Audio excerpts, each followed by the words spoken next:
Hi divine family, welcome back to the channel. I hope आप सभी मस्त होंगे, स्वस्थ होंगे, अपनी ज़िंदगी में खुशियों को एंजॉय कर रहे होंगे। आप सभी के लिए मैं प्रार्थना करती हूँ कि ईश्वर आपको सभी तरह की खुशियाँ दे। आप जीवन में जो भी चाहते हैं आपकी सभी इच्छाएं पूरी हों, ऐसी कामना के साथ हम इस रीडिंग को शुरू करेंगे। और आज की इस रीडिंग में हम जानेंगे कि ये जो सिचुएशन में है आप अभी, वो क्यों है, क्या रीज़न है आप इस सिचुएशन में स्टक हैं, क्यों स्टक हैं इस सिचुएशन में, क्या रीज़न है। और इसके लिए मैं यूज़ कर रही हूँ keepers of the light auricle cards deck. Okay, अगर ज़रूरत पड़ी तो हम एक और डेक यूज़ करेंगे इसमें। ऑलराइट, एनर्जी एक्सचेंज के लिए इस वीडियो को लाइक कर दीजिएगा। ओके, अगर आप नए हैं चैनल पे तो चैनल सब्सक्राइब कर दीजिएगा। हेल्प करता है ये चैनल को ग्रो करने में, और आपके लिए इस तरह की रीडिंग्स और लाने में मोटिवेशन मिलेगा मुझे। ऑलराइट, कार्ड्स पे ऑलरेडी मैंने मेडिटेट कर लिया है। फोकस कीजिए कार्ड्स पे, क्यों स्टक हैं आप इस सिचुएशन में।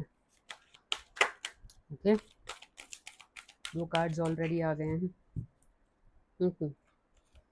पहला कार्ड जो आया है वो है वाइट ईगल, एंसेस्टर स्पिरिट। तो आपके पूर्वज आपसे कुछ कहना चाहते हैं। अब ये पूर्वजों से रिलेटेड कोई बात हो सकती है। हो सकता है ये पितृदोष का भी अ, कोई इशू हो सकता है।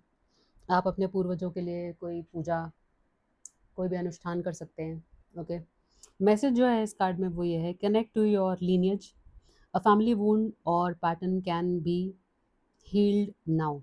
राइट, सो कोई ऐसा इशू या कोई पितृदोष या आपके जो भी पूर्वज हैं वो आपसे ये कहना चाहते हैं कि उनकी उनका कोई ऐसा घाव या उनकी कोई मुक्ति जो है वो पूरी तरह से नहीं हुई, या जो भी आप रिचुअल्स करते हैं वो सही तरह से नहीं हुए, या कोई ऐसी चीज़ जो अभी भी अधूरी है और उसको हील करना बहुत ज़रूरी है।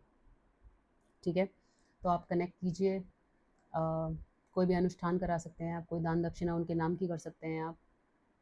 अ, जो अमावस होती है उस पे आप दान दक्षिणा कर सकते हैं।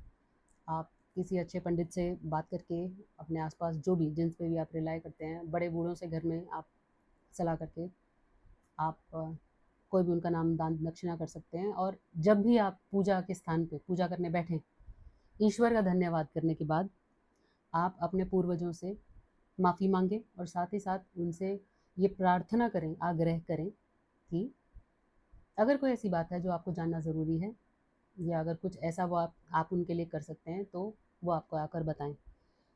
वो किसी भी माध्यम से हो सकता है, वो सपने के माध्यम से हो सकता है, किसी मैसेज, किसी वीडियो के माध्यम से हो सकता है, कोई इंसान आपसे आके बात कर सकता है। अब वो माध्यम वो अपने लिए खुद चुन लेंगे। ठीक है, तो आप ये प्रार्थना कीजिए। ओके, क्यों स्टक हैं आप अपनी सिचुएशन में। दूसरा कार्ड है Mercury, open communication, get weight off your chest, speak up with love and be heard.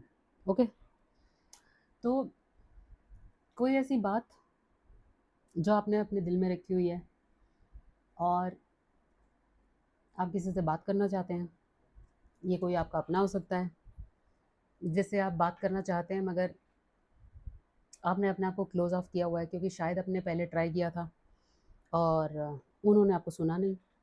Okay, ये आपके पार्टनर हो सकते हैं, ये आपके सिबलिंग्स हो सकते हैं, ये आपके कज़न हो सकते हैं, कोई कलीग हो सकते हैं, ये आपके वेल विशर्स तो मैं नहीं कहूँगी, लेकिन हाँ, वेल विशर के रूप में ये आपके सामने आए थे। ओके, और आपके मन में एक ऐसा पेन देके गए, आपको ऐसा पेन देके गए वो, जो आपके लिए भुलाना मुश्किल हो रहा है, और आप उनसे कुछ सवाल करना चाहते हैं। ठीक है, तो अगर आपके मन में कोई भी सवाल है और आपको लगता है कि आप उनसे बात कर सकते हैं, तो आप उनसे बात कीजिए, हिम्मत कीजिए और बात कीजिए। अगर मान लो आप बात नहीं कर सकते, आपको लगता है कि एक ऐसी सिचुएशन है हम बात कर ही नहीं सकते, हम नो कांटेक्ट में, और या हम कांटेक्ट में अगर होते भी तो हम बात नहीं करना चाहते। ठीक है, तो मैं आपको बस ये गाइड करना चाहूँगी कि जिससे भी आप बात करना चाहते हैं उसके नाम का लेटर लिखिए। ओके, और लेटर लिख के जो भी आप उससे बात करना चाहते हैं उस लेटर में वो बात लिखिए, वो कंसर्न्स शो कीजिए, और उसके बाद उस लेटर को फाड़ के, जला के, अपनी बालकनी से बाहर या अपने गेट से बाहर यूनिवर्स में ब्लो आउट कर दीजिए। ओके, और पीछे मुड़ के नहीं देखना है। तो और इस इंटेंशन के साथ वो पेपर जला के ब्लो आउट करना है कि यूनिवर्स के थ्रू वो मैसेज उस इंसान तक चले जाएंगे। ठीक है, वो किसी भी माध्यम से यूनिवर्स आपकी बात उन तक पहुंचाएंगे। आपको अपने दिल को हल्का करना है और इस एनर्जी से अपने आप को रिलीज करना है। ठीक है, okay. Third card, Saint Germain, karma releasing, move beyond drama, create your own path, make room for good energy. Absolutely सही। देखा, जैसे ही ये एनर्जी रिलीज करने की बात आई, ठीक है, आपको बोला जा रहा है कि आप ये सब करके अपना कर्मा रिलीज करेंगे। ओके, कर्मा रिलीज कीजिए, नेगेटिविटी से दूर हटिए, अपने लिए अलग पाथ बनाइए, अपना रास्ता खुद बनाइए। आप इस जीवन में कुछ अपना अलग क्रिएट करने के लिए आए हैं। अब वो कुछ भी हो सकता है।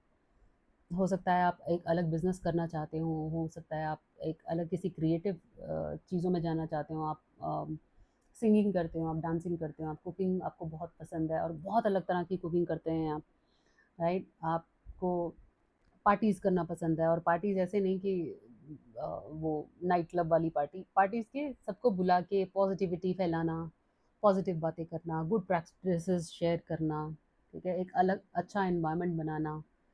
और हो सकता है आपको स्पिरिचुअलिटी में इंटरेस्ट हो तो आप मेडिटेशंस कर सकते हैं, आपको ऑकल्ट में इंटरेस्ट हो आप एस्ट्रोलॉजी सीख सकते हैं, न्यूमरोलॉजी, बहुत सारे मोडालिटीज़ हैं जो आप सीख सकते हैं। और बहुत सारी चीज़ें जो आप करना चाहते हो सकता है आपको बाइकिंग पसंद हो सकता है आपको राइडिंग पसंद हो सकता है आपको ड्राइविंग पसंद हो, कहीं घूमना पसंद हो, जो भी आपको अच्छा लगता है, उस चीज़ से आपका आगे का पाथ क्रिएट होगा। लेकिन कर्मा रिलीज करना बहुत ज़रूरी है। ठीक है, okay. Bottom of the deck देखेंगे हम। Zone of arc, voice of truth. Do you see this card? Voice of truth message है इसके साथ, stand strong, focus on your purpose, release the fear of persecution and speak your truth. Okay, कई बार हमें लगता है कि अगर हम सच बोल देंगे तो ये इंसान हमें छोड़ देगा। कई बार ऐसे लगता है कि वो होता है ना, हम रिश्ते निभाते रहते, सामने वाले को तो पता नहीं, लेकिन हम लोग रिश्ते निभा रहे हैं क्योंकि हमें इस बात का डर है कि अरे कुछ हो जाएगा, मुझे कौन पूछेगा, मेरा कौन साथ देगा। लोग बोलते हैं ना, फिर अकेली ही रह जाएगी, अकेला ही रह जाएगा, तुझे कौन पूछेगा, राइट। आप अपने पाथ पे क्लियर चलते रहिए। आपको कौन पूछेगा कौन नहीं पूछेगा इसकी आपको चिंता करने की ज़रूरत नहीं है। जब आपके साथ भगवान हो तो आपके साथ ईश्वर खुद चलते हैं, तो आपको किसी की ज़रूरत नहीं है। इसका मतलब मेरा कहने का बिल्कुल नहीं है कि आपके अंदर ईगो आ जानी चाहिए, नहीं। आपको ग्राउंडेड रहना है, डाउन टू अर्थ रहना है। आप ईश्वर के बच्चे हैं और उसके आशीर्वाद के साथ ही आगे ज़िंदगी चलेगी। ओके, उसके इंस्ट्रक्शंस को फॉलो कीजिए। डिवाइन आपको इंट्यूशंस के थ्रू क्या डाउनलोड देना चाह रहे हैं उनको फॉलो कीजिए। ओके, क्योंकि अगर आप किसी एडजस्टमेंट के साथ या किसी नेगेटिविटी के साथ एडजस्ट करके किसी की अगर वो रिश्ता कायम कर भी रहे हैं, वो खुद अपनी लाइफ में कोई ना कोई रास्ता ढूंढ रहे होंगे, राइट। जो खुद अपनी लाइफ में रास्ता ढूंढ रहे हैं उनका हाथ पकड़ के चलने का क्या मतलब है। मेरा ये कहने का बिल्कुल मतलब नहीं है कि आपको उनसे नफरत करनी है, नहीं। लेकिन अगर वो आपको सर्व नहीं कर रहे तो उनको फ़िलहाल के लिए छोड़ दीजिए। हो सकता है वो आगे जाके आपको किसी मोड़ पर मिलें विद चेंज एनर्जीज, एक चेंज पर्सन में, राइट। लेकिन फ़िलहाल आपको ये चीज़ें और ये इंसान या ये सिचुएशन या ये प्लेस सर्व नहीं कर रहा है, रिलीज़, निकल जाइए वहाँ से। ओके, इसलिए आप स्टक हैं। ओके,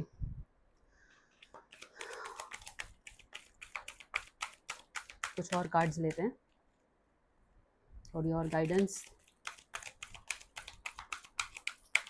क्यों स्टक हैं? ओके,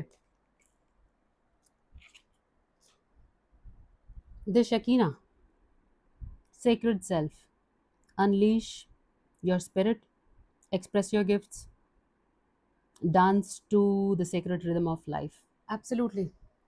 ये पिजन देख रहे हैं आप, इसके पर फैले हुए हैं. ओके, आप इनफैक्ट मैं बोलूँगी कि सोल ऐसी ही होती है, आज़ाद, किसी बंधन में नहीं बंधती सोल. ये रिश्ते हम यहाँ आके बनाते हैं, और हम इन रिश्तों में इतने ज़्यादा उलझ जाते हैं कि अगर कोई जाना चाहे तो हम उसे जाने नहीं देते हैं. खुद दुखी होते रहेंगे, उसको भी दुख देते रहेंगे, वो हमसे दुखी होता रहता है, लेकिन हम उसे जाने नहीं देते. ना तो वो परमानेंट है, ना आप परमानेंट हो, लेकिन उस दुख को बड़ा परमानेंट बना लेते हैं हम. राइट. सो सोल, सोल के हिसाब से सोचिए. ओके. और इस मैसेज को डीपली लीजिए, जो कहता है कि अनलीश योर स्पिरिट, अपनी स्पिरिट को आज़ाद कीजिए, अपनी सोल को आज़ाद कीजिए. ठीक है. एक्सप्रेस योर गिफ्ट, जो जो डिवाइन गिफ्ट्स हैं आपके, वो कुछ भी हो सकता है. आप हो सकता है चैनलिंग करते हो, आप हो सकता है क्लियर पॉइंट हो. क्लियर पॉइंट वो होते हैं जो जो दूसरों की बात को फटाफट से समझ लेते हैं. राइट. अलग अलग लेवल की पावर्स होती हैं सबके पास. किसी का थॉट प्रोसेस बहुत स्ट्रांग होता है, किसी का विजन स्ट्रांग होता है, किसी को चीज़ें सुनाई दे जाती हैं, किसी की इंट्यूशन पावर बहुत स्ट्रांग होती है. राइट. किसी को पहले ही डाउनलोड्स आ जाते हैं कि ये होने वाला है, प्रेमोनिशन बोलते हैं जिसे. राइट. तो अपने गिफ्ट्स को यूटिलाइज कीजिए. उनको अगर आप यहीं रखे रहेंगे तो उनको भी जंग लग जाएगा. अंदर ही अंदर रखे रहेंगे तो वो किसी वजह से हैं आपके पास. ओके. उनका यूटिलाइजेशन कीजिए. And dance to the secret rhythm of life. Absolutely. आपकी देखो, सोल जो होती है, सोल आज़ाद होती है. सोल किसी रिश्ते में नहीं बनती. ये जब हम शरीर में आ जाते हैं तब हमारे रिश्ते बनते हैं. और ये रिश्ते भी हमारे साथ परमानेंट नहीं होते.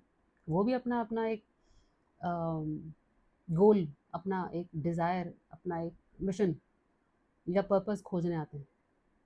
ठीक है. उनके साथ बंध जाना, ना सिर्फ आप अपनी ग्रोथ रोकते हैं, उनकी भी ग्रोथ रोकते हैं. राइट. हो सकता है आपको टाइमली बहुत दुख हो, अरे ये इंसान मुझसे दूर चला गया, अरे वो सिचुएशन मुझसे छूट गई, अरे वो प्लेस मुझसे छूट गया, अरे मेरे हाथ से पैसा चला गया, अरे उसने मुझे धोखा दे दिया, अरे मेरे अपने साथ ही नहीं है, मुझे तो मेरे अपने धोखा दे देते हैं, मैं तो किसी के साथ भी कितना ही अच्छा कर लूँ, मुझे सब धोखा दे देते हैं, है ना. इस तरह की सिचुएशंस हम सोचते हैं. लेकिन क्या एक्चुअली में हम ये करने आए हैं? नहीं, हम ये करने नहीं आए. हम ये दुख खुद से पाल लेते हैं. ठीक है. और ये वजह है आपके इस सिचुएशन में स्टक रहने की. आपको सोल वाइज चलने की ज़रूरत है. आप इंसानी तौर पे सोच रहे हैं. इंसानी तौर पे सोचने का मतलब, आप सोच रहे हैं कि ये शरीर जो है वो परमानेंट है, ये रिश्ता परमानेंट है. नहीं, ऐसा नहीं होगा. जब आपको ईश्वर पे इतना भरोसा है तो उस भरोसे पे आगे चलिए. जब यहाँ तक आ गए और इतना बड़ा टेस्ट पास कर लिया तो ये करने में क्या दिक्कत है? ये तो छोटी सी चीज़ है, फटाफट से हो जाएगा. हाँ, मैं ये नहीं कहती कि इरिटेशन नहीं होती, परेशानी नहीं होती, फ्रस्ट्रेशन नहीं होती, गुस्सा नहीं आता. बिल्कुल बहुत जायज़ है. हम सब निकले हैं, मुझे भी बहुत गुस्सा आता है, मेरे साथ भी ये चीज़ें बहुत होती हैं. ठीक है. लेकिन आपको डिवाइन एक ऐसी जगह पहुंचाना चाहते हैं जहां आपने खुद अपने लिए नहीं सोचा होगा. मे बी सोचा हो कभी और अब आपने हार मान ली उसके लिए, या आप उस चीज़ के बारे में सोचना नहीं चाहते क्योंकि आपको लगता है कि पता नहीं फिर क्या हो जाएगा, है ना. राइट. तो ये नहीं सोचना आपको. ठीक है. ओके. हम 2 कार्ड्स और लेंगे और मैं इस रीडिंग को कंक्लूड करूंगी फ्रेंड्स.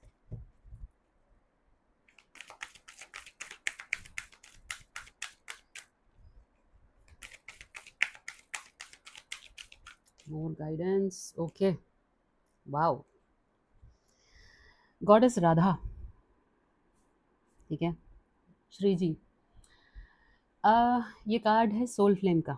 तो हाई पॉसिबिलिटी है कि सभी तो नहीं, बट कुछ आप में से कुछ लोग ट्विन फ्लेम जर्नी में हो सकते हैं जो इस रीडिंग को देख रहे हैं. ओके. और आपको अपने उस अदर पार्ट को डिस्कवर करने की ज़रूरत है. अपनी सोल में वो डिस्कवर करने की ज़रूरत है. अपनी मैस्कुलिन और फेमिनिन एनर्जी को बैलेंस करने की ज़रूरत है. ओके. और let me read the message. Rediscover a lost part of yourself. Right. Twin flames बोला जाता है कि एक सोल को 2 भाग में बाँट के धरती पे भेजा जाता है ताकि वो अपनी आध्यात्मिक जर्नी को और हाई ले जा सकें, एक सोल मिशन पे काम करते हुए एक साथ, ठीक है? तो रीडिस्कवर कीजिए आप अपने जो लॉस्ट पार्ट है आपकी सोल का, ठीक है? और एक्सपीरियंस कीजिए रिलेशनशिप्स, जो भी आपका रिलेशनशिप है, उसकी हार्मनी को हील करते हुए। मतलब अपने रिलेशनशिप को एक्सपीरियंस कीजिए, उसको एक हार्मनी में लेकर आइए। अगर ऐसी कोई नेगेटिविटी आपके रिश्ते के बीच में, उसको रिलीज़ कीजिए। देखो, रिश्ता बनाने के लिए दोनों तरफ से एफ़र्ट लगता है। एक इंसान अगर ज़्यादा एफ़र्ट लगाए, तो वो भी रिश्ता नहीं चलता। दोनों इंसान बहुत ज़्यादा एफ़र्ट लगाएँ, वो भी रिश्ता नहीं चलता। एक इंसान एफ़र्ट नहीं लगा रहा है और दूसरा थोड़े टाइम में थक जाता है, वो भी रिश्ता नहीं चलता। थोड़े टाइम में दोनों लोग चुप हो जाते हैं, वो भी रिश्ता नहीं चलता। बैलेंस करने की ज़रूरत है। लोग रिलेशनशिप को, पार्टनरशिप को, मैरिज को, जो भी आप समझें, उसको समझते हैं कि किसी एक का ही पर्टिकुलर रोल है और वैसे ही रिश्ता निभेगा। रिश्ता ऐसे नहीं निभता, ठीक है? पार्टनरशिप में कोई ये नहीं देखता कि मेरा ये रोल है तो मेरे को यही करना है, मुझे यही करना है, मैं इससे ऊपर नहीं कर सकती या कर सकता। ये तो मेरा काम ही नहीं है ना। लेकिन फिर पार्टनरशिप किस बात की है, राइट? पार्टनरशिप का मतलब ही यही है कि जहाँ आप हारेंगे, जहाँ आप थकेंगे, मैं आपके सपोर्ट में हूँ। जहाँ आप रुकेंगे, वहाँ मैं आपके सपोर्ट में हूँ, राइट? वहाँ मैं आपका जो स्पेस है वो फिल करूँगा, ठीक है? और जहाँ आप थकेंगे, वहाँ मैं हूँ, राइट? ऐसे ही चलती है पार्टनरशिप। लेकिन ज़्यादातर रिश्ते ईगो से भर जाते हैं, थकान से भर जाते हैं, ओवर गिविंग से भर जाते हैं, तंग आ जाते हैं एक दूसरे से। अरे थोड़े टाइम में, या एक यूँ कह लो, आजकल तो खैर कुछ महीनों में लोग एक दूसरे से दुखी हो जाते हैं। ट्विन फ्लेम एक ऐसा रिलेशनशिप होता है जो, मैं ये नहीं कहूँगी कि इसमें फ्रस्ट्रेशन नहीं होती, बहुत बहुत पेनफुल जर्नी, और ये जर्नी डिवाइनली गाइडेड होती है। किसी को नहीं पता होता इस जर्नी में क्या होगा। डिवाइन डाउनलोड्स के साथ ही ये जर्नी चलती है, और डिवाइन टेस्ट हर मोड़ पे होते हैं। इनफैक्ट आपको पता भी नहीं होता आपका टेस्ट चल रहा है, ठीक है? तो ये रिलेशनशिप आपको डिस्कवर करना है, और इसकी ज़िम्मेदारी आपको लेनी है। आप कोई भी हो सकते हैं, आप मैस्कुलिन हो सकते हैं, आप फेमिनिन हो सकते हैं, कोई भी हो सकते हैं। मैस्कुलिन फेमिनिन का मतलब जेंडर से नहीं है, मैं एनर्जी की बात कर रही हूँ। मैस्कुलिन और फेमिनिन एनर्जी सब में होती है, लेकिन किसी में एक एनर्जी ज़्यादा डोमिनेटिंग होती है। जो मैस्कुलिन एनर्जी डोमिनेटिंग होती है, पर्सनैलिटी है, वो जेंडर कोई भी हो सकता है, वो बहुत डोमिनेटिंग और लीडरशिप रोल्स में होते हैं। और जो फेमिनिन एनर्जी में होते हैं, चाहे वो मेल्स हो सकते हैं, फीमेल्स हो सकते हैं, वो बहुत लाइक केयरिंग होते हैं, सॉफ्ट नेचर होते हैं, जल्दी माफ़ कर देते हैं, राइट? और ओवर गिविंग होते हैं ज़्यादातर, right? So they have their shadow sides basically. Twin flame आपका शैडो साइड मिरर करता है और आपको वो हील करना होता है, ठीक है? और ऐसा नहीं है कि कोई एक ही करता है, करना काम दोनों को ही होता है, ठीक है? इसीलिए rediscover the part of your self, okay? एक और कार्ड लेंगे और फिर जर्नी रीडिंग को कंक्लूड करेंगे फ्रेंड्स, ओके? ओके, एक कार्ड और प्लीज डिवाइन, या yes Freya. Phases and cycles. There is a beginning within every ending. Illusions are revealed and released. Absolutely. See? Read the message. So ये card बताता है कि आपका ये फेज़ है, ये जो साइकिल है, इसके बाद आपको शायद लग रहा होगा कि ये सब क्रैश डाउन हो रहा है। एक तरफ ये ख़त्म हो गया, एक तरफ ये ख़त्म हो गया, रिश्ते ख़त्म हो गए, पैसा ख़त्म हो गया, घर ख़त्म हो गया, यू नो, मेरे साथ कोई बोलता नहीं, मैं अकेला हो गया हूँ, अकेली हो गई हूँ, यू नो, जो भी जेंडर है आपका। अम, लेकिन हर इमारत जब गिरती है, उसकी जगह एक नई इमारत बनती है, right? Can you see that? ये न्यू बिगनिंग इसीलिए है। न्यू बिगनिंग तभी होगी जब ये एंडिंग होगी, जब ये नेगेटिव एंडिंग हो जाएगी, क्योंकि नेगेटिविटी के साथ आप ये न्यू बिगनिंग नहीं कर पाओगे, ठीक है? और जो भी है हीलिंग करने के लिए हील करो और उसको रिलीज़ कर दो, उसको अपने साथ मत बिठाओ रेंट फ्री अपने दिमाग में। बहुत झेल लिया, बहुत दुःख ले लिए, बहुत हो गया, बहुत झेल लिया सबको, अब अपने आप से प्यार करना सीखो। वो जो काइंडनेस, वो जो ओवर गिविंग किया सबको, वो अब अपने अपने ऊपर रीराउट कर दो उसे। उसका मुँह अपनी तरफ घुमा लो और खुद से प्यार करो। जिस इंसान को आप आईने में देखते हैं, अगर आप उसी से प्यार ना कर पाए, तो आप किसी से प्यार नहीं कर पाएँगे, trust me guys. Okay? Alright, so beautiful reading. ये थे मैसेजेस कि आप क्यों स्टक हैं इस पर्टिकुलर सिचुएशन में। तो मैं बोलूँगी कि लाइक ओवरऑल अगर इस रीडिंग को देखा जाए, ये आपके अंतर मन की लड़ाई है, जो जिसमें डिवाइन खुद आपकी हेल्प कर रहे हैं, यूनिवर्स खुद आपको हेल्प कर रहे हैं। अब आप उसको हेल्प उस हेल्प को कैसे यूटिलाइज करते हैं और कैसे आगे बढ़ते हैं, जो आप ऑलरेडी करते आ रहे हैं, तो ये आपके लिए कोई नई चीज़ नहीं है, राइट? हाँ, थकान मंजूर, गुस्सा मंजूर, इरिटेशन मंजूर, फ्रस्ट्रेशन मजबूर मंजूर। अम, हो सकता है आप उदास हो रहे हों या बिल्कुल ही गिव अप करने की स्टेज पे कि मुझसे नहीं हो रहा, अब हो गया, मैं दूसरों की खुशियाँ देखने के लिए आया हूँ या आई हूँ यहाँ पे, क्या कर रहे हैं डिवाइन, राइट? लेकिन मैसेज ये है, जो आप महसूस कर रहे हैं वो जायज़ है, महसूस कीजिए, मगर उठ के फिर चल दीजिए, क्योंकि आपको नहीं पता कि दूसरों की ज़िंदगियों में दूसरे सिर्फ दिखा रहे हैं या सिर्फ दिख रहा है या उसके पीछे भी कोई दर्द है, राइट? हम सबको नहीं पता होता। तो सबकी अपनी अपनी स्ट्रगल है, ये आपकी स्ट्रगल है, ख़त्म बात। और जिसके पीछे ईश्वर खुद खड़े होने को तैयार हैं, खुद काम करने को तैयार हैं, उसको तो डरने डरने की ज़रूरत ही नहीं होनी चाहिए, राइट? वो पंजाबी में बोलते हैं ना, शेर बच्चा बनो, सूरमे के बच्चे हो, सूरमे के बच्चे की तरह जियो, राइट? बिल्कुल वैसा। Okay, all the very best guys. I hope and pray for you. Okay, भगवान आपको बहुत बहुत बहुत बहुत ज़्यादा स्ट्रेंथ दें आगे बढ़ने के लिए, और खूब सारा प्यार अपने ऊपर लुटाएं, ईश्वरीय तत्व आप में जागृत हो और आप ईश्वर के प्रेम को पालें। ओके, और वही दुनिया में फैलाएं। ओके, विद दिस मैसेज मैं रीडिंग कंक्लूड करूँगी guys. All the very best, God bless you, see you in the next reading. Thank you, bye bye.